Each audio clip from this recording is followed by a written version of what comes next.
what's your stand on abortion and kasi this is also an issue of women and women's rights. Well, ang sa amin, we are for decriminalization of women who opt for abortion. Na-demonstrate ng mga countries na decriminalize ng abortion na mas bumaba, no, ang prevalence of abortion dahil na may mainstream sila, nabibigyan ng mas maraming options, nabibigyan ng tamang sapat na reproductive services. At well, in that way, yung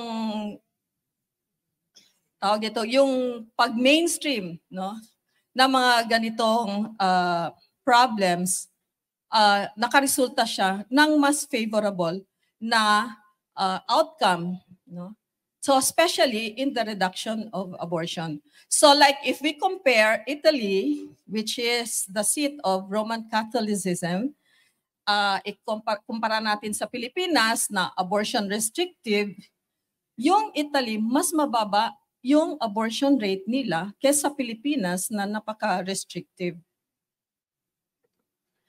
At kaugnay niyan, kailangan po natin na tiyakin na yung mga batas na natin in place na katulad ng RH law, may effective implementation at sapat na pondo, at ipagpapatuloy po natin yung pagtataguyod ng women's health, lalong-lalo na may mga kaso pa rin ng maternal deaths and that is unacceptable.